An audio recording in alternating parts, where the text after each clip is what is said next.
This week, many pieces are starting to fall into place. We're gaining more clarity and may feel like the wonky things that have been happening are starting to become far and few in between.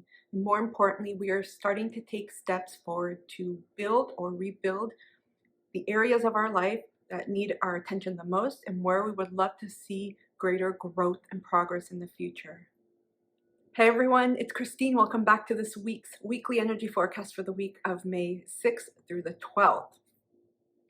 This is the week where I feel things start shifting, start churning. We are going to feel that momentum. If you haven't already, especially with the shift from Aries to Taurus energy, where as we get more energies coming into Taurus, we're going to feel things settling down, grounding, like Tetris blocks. We may be feeling too like things are starting to make a little bit more sense, almost as if the clouds are dissipating. And I feel like a lot of the things that we've gone through in the past several weeks, they've shuffled various aspects of our lives in different ways. And a lot of choices, choice points, and decisions have also come up. I also want to say this is the last full week of the Mercury retrograde post-shadow period. So on May 13th, we will be 100% clear, because I know a lot of wonky things have been happening, especially with communications, technology, auto, etc. Happy birthday to all my Taurians. I'm wishing you a beautiful day and week ahead if your birthday is this week. I also want to provide a quick reminder. I use Eastern Standard Time here if I mention any times. Let's dive right into the astrology. The main theme for this week is revving up to start building and doing. There is a stellium in Aries and in Taurus as well that's really giving us the focus, the drive, and the preparedness. I feel like I'm saying that wrong. We're being prepared to start taking action on our goals, because a lot of clarity is coming through. We may be feeling like the dust has settled, especially post-eclipse season and with the last full moon in Scorpio, which really was an emotional release of this is where we are right now and this is where we want to go, and everything that has happened and shifted and changed in our life.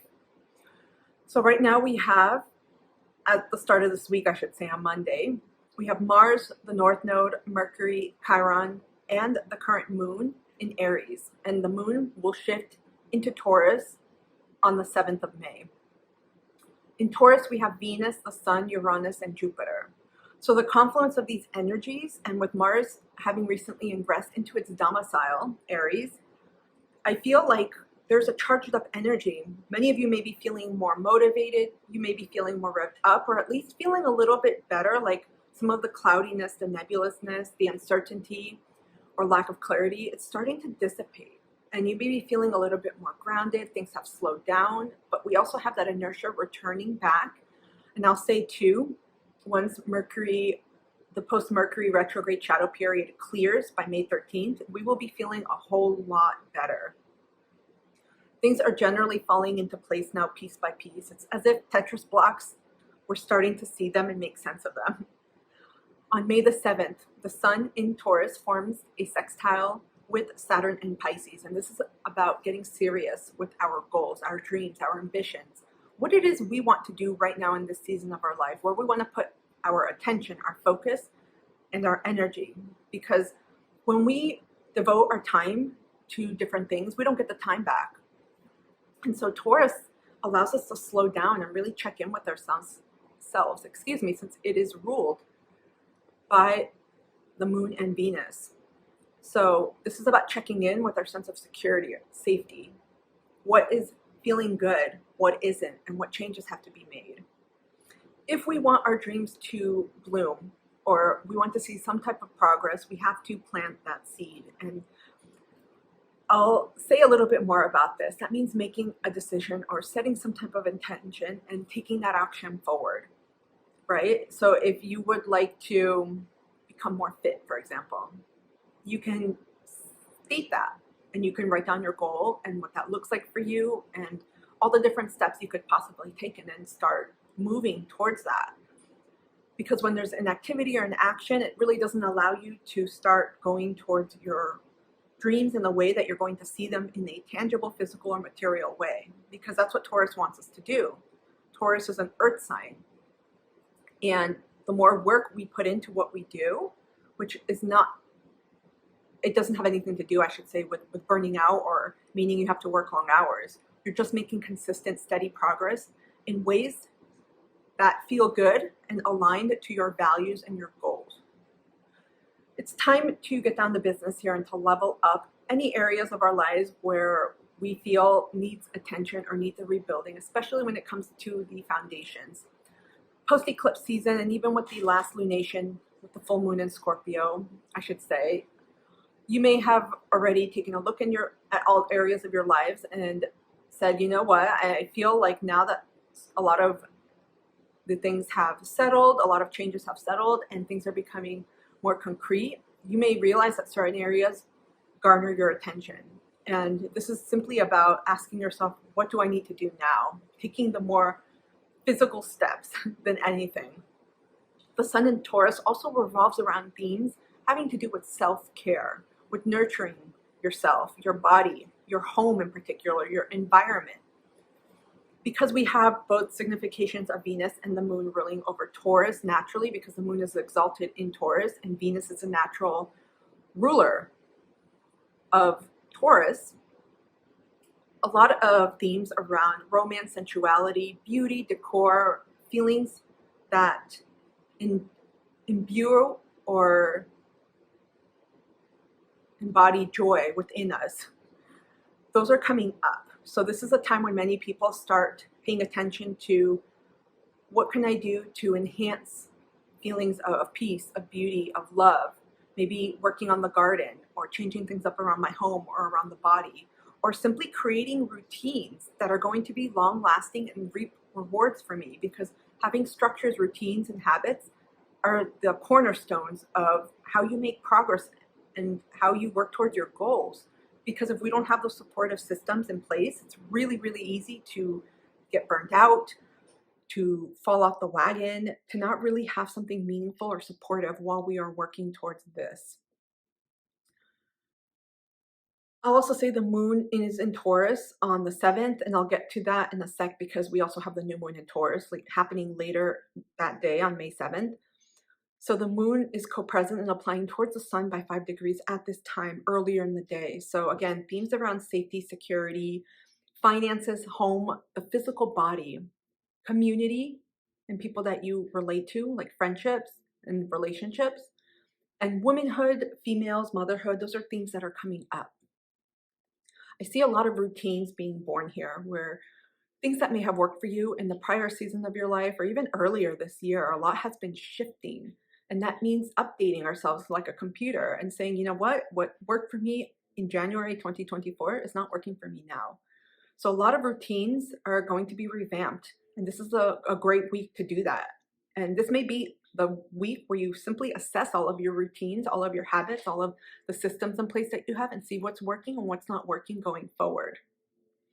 On May the 7th, we have the new moon in Taurus happening at 11:21 p.m., I should say, Eastern Standard Time. So for many folks too, this is going to occur on May 8th in the early hours while many people are sleeping. So a lot of the changes, shifts, and endings that we've experienced, and also new beginnings that have come as a result of these endings, they're settling down, or at least we're aware of them at this point. So now what? And this new moon in Taurus is going to offer all of us the opportunity to build or rebuild what we know now and where we want to go next. I'm going to do a separate video on this, so stay tuned for that. But I'll say there aren't any difficult aspects here, but that's always relative. And I say that because when we look at the new moon, obviously I'm not tapping into everyone's chart, I'm looking at it collectively. So always pay attention to your own personal transits in your own chart. Okay, on May 8th, the moon in Taurus sextiles Neptune in Pisces. So again, she's in her exaltation here in Taurus and is very happy. There's an extra indulgence, homey, comfort vibe feeling on this day, post new moon. And for some of you, this is going to be later on after the new moon happens. So this is a day where you may be really tapping into what makes me feel safe. especially if your safety has been rocked, shifted, changed, challenged in any way in the past few days, weeks, or months. What helps me feel comfortable and relaxed? Because we have different forms of safety. We've got financial safety, physical safety, emotional. So a lot of this, I feel, it's a great time to explore these themes this week so you can set up really strong routines, habits, systems that underlie a lot of the goals that you may want to work towards. Because when you have these in place and you think about it from what it is you want, you're able to curate something more tailored. There's also a sense here of not rushing into anything. Taurus takes its time. Just think, Taurus, ruled by the Venus and exalted by the moon. I should say ruled by Venus, not the Venus. But both of those significations together make it very cozy, very comfortable, nurturing, wanting to feel safe and bring that safety to others.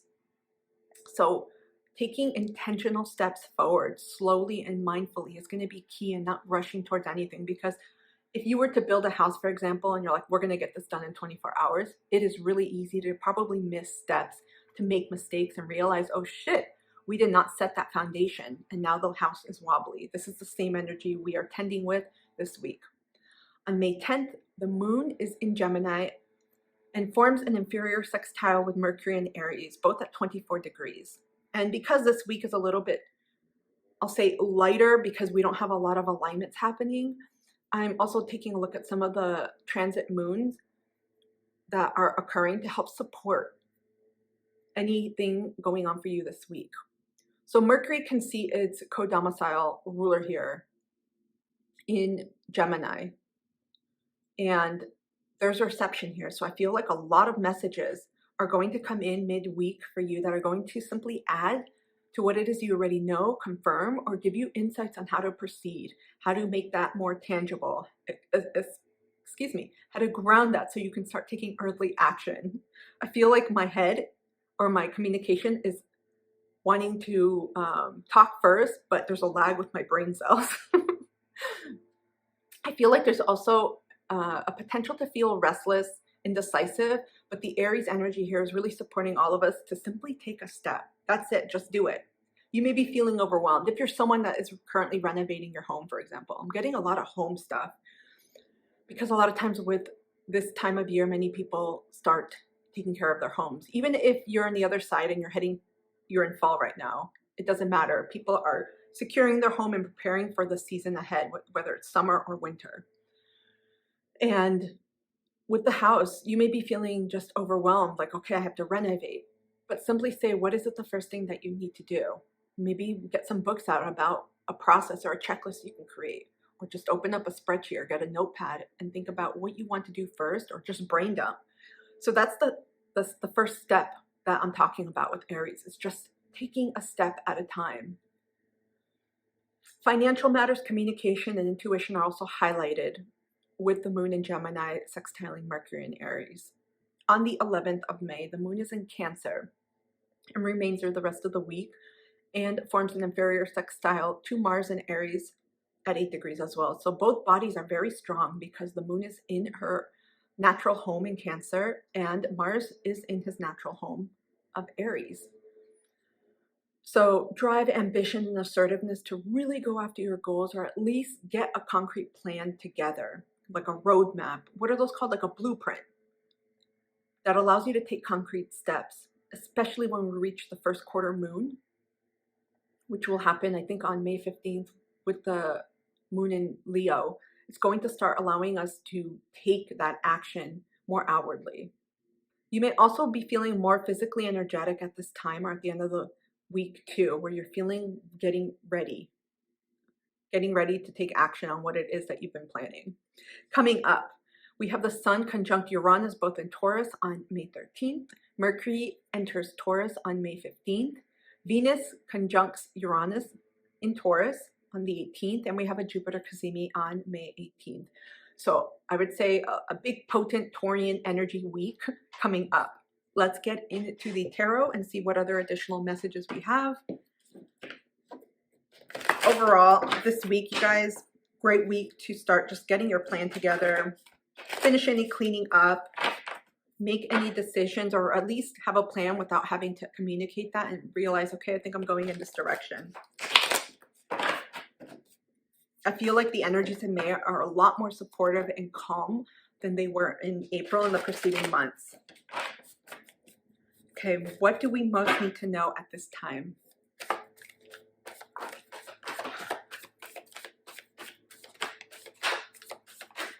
Okay. Got a few cards. We got 9 of Swords at the bottom of the deck.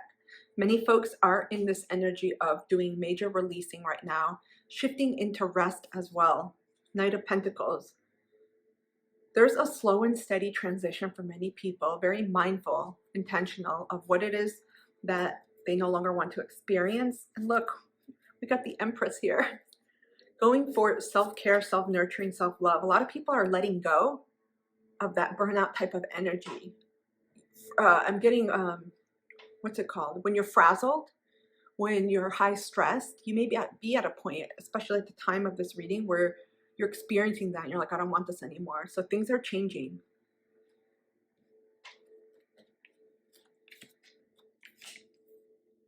Okay, we have the Wheel.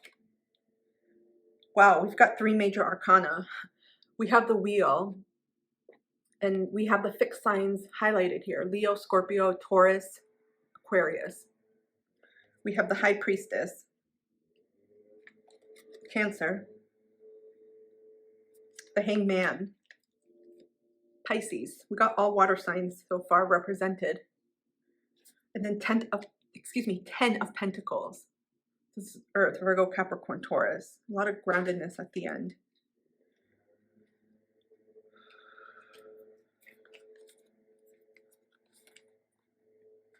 Let me start with these quickly. There's a lot of illumination. Like I said earlier with this reading, there's a lot of clarity coming in this week. Things have been shifting, and I feel like this is a week where you may welcome more solidity.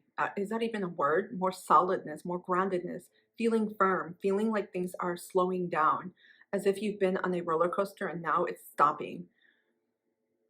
I feel like this is going to offer like a freshness coming in, some type of change, a momentum that's going to allow you to start going towards what it is that you want, that feels better to you. A lot of energy here around getting ready to embrace new opportunities. The wheels are turning. In other words, a new cycle or a new chapter in your life is starting this week. And you may be feeling, I keep getting the dust has settled, the dust has settled.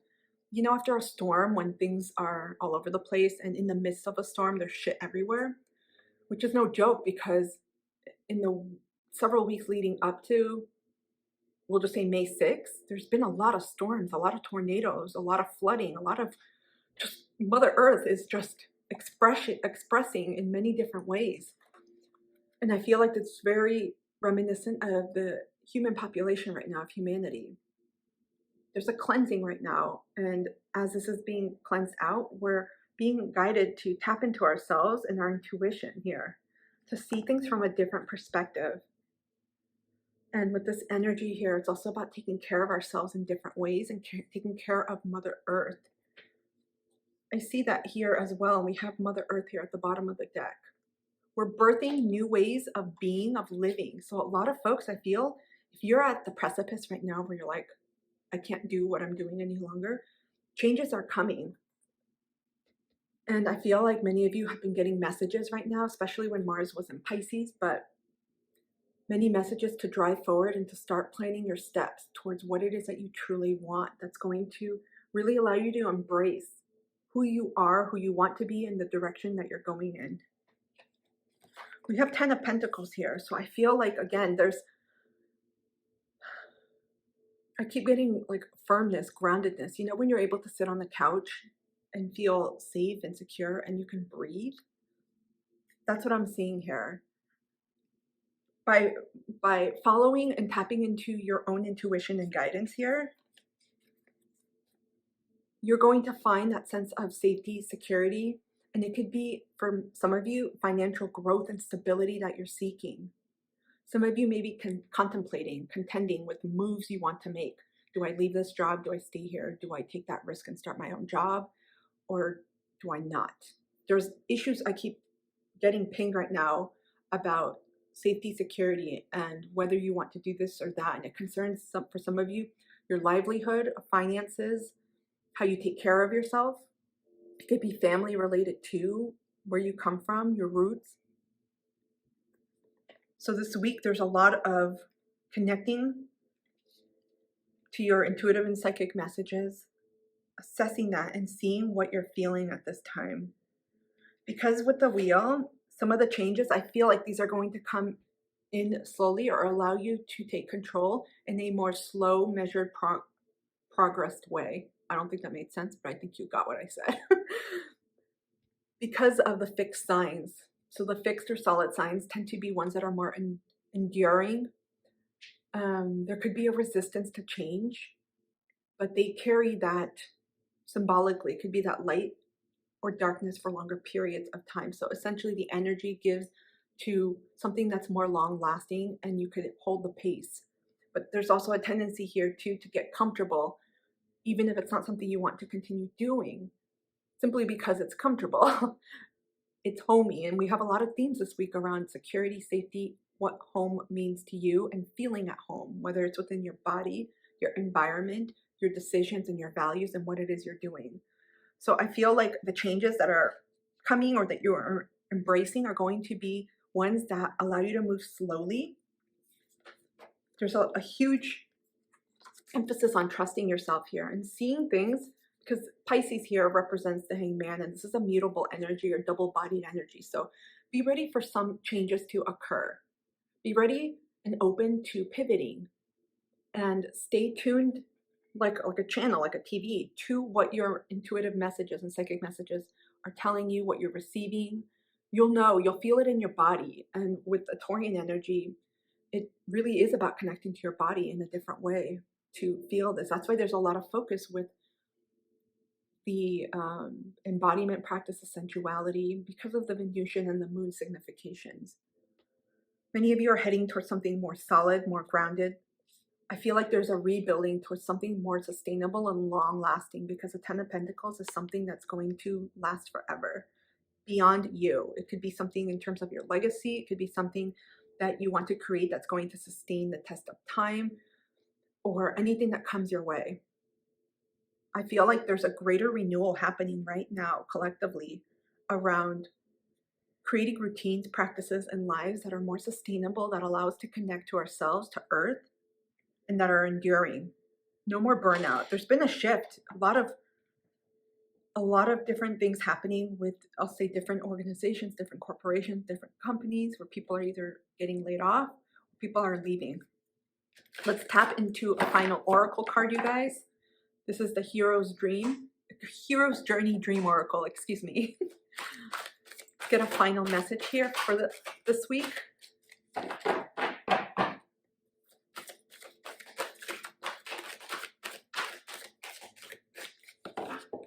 Nope, I haven't gotten anything yet. Yes, I got one. Bottom of the deck, we've got stand up and be recognized. Behold, you are the inspiration you've been looking for, which really deals with structures. Look at this. Okie dokie, the card you got. 16, which reduces to a 7. You're in great company. Pull back to propel forward. This is a really beautiful melange of colors. I feel strongly that this speaks to your spiritual team. So any guidance from quote unquote the other side, it could be your galactic, it doesn't matter. Whoever you feel is a part of your spiritual team. It could be your ancestors, a bunch of different angels, archangels, spirit guides. It could be guardian angels too, ancestors, your animals, pets that have died. I always consider them as part of ancestors too. They could be ascended masters. I feel like there's a lot of support coming, which is interesting because 7 can relate to relationships as well, especially astrologically. 7th house can deal with connections, all types of partnerships, contracts. So there's a renewal here coming with your spiritual team, with your spirituality and your beliefs, and about integrating those into the earthly material foundations that make your everyday life here in this incarnation on Earth. Okay, let's read from this. Hold on, let me put it on this card because I'm not used to holding it. Okay. Okay, there's no glare. Breathing in, I see all my ancestors in me, my mineral ancestors, plant ancestors, mammal ancestors, and human ancestors. My ancestors are always present, alive in every cell of my body, and I play a part in their immortality. This was from Thich Nhat Hanh. This is the message with this card. Those who have made the biggest impact on the planet, in addition to feeling extremely passionate, felt resistance too. Martin Luther King, Abraham Lincoln, Harriet Tubman, Joan of Arc, Sacagawea, and Marie Curie are but a few. Every hero and shiro, every hero and shiro in history has had moments of self-doubt, even paralyzing fear before doing the courageous act that became their legacy. They felt the fear, but they did what they were called to do anyway. For this reason, you do not need to be detoured when you bump against uncertainty. In fact, doubt helps to chisel the ego out of the way, which is key to accomplishing a mission of merit and becoming a channel of a grace of higher purpose can move through. Know that you are in great company. And when you are ready, you'll get up and go like the great ones who came before you, upon whose shoulders you now stand. Here's a mantra. Like the heroes before me, I feel the doubt and follow through anyway. Y'all, I'm wishing you a beautiful week ahead. Comment down below, how are you preparing as we shift energies and are looking to rebuild towards the new? I'd love to hear what is happening for you. I am simply slowing down and really tapping into my values and intentionality. And I'm also revising a crap load of routines and systems in my life as well as goals. Take care, everyone. I'll see you soon.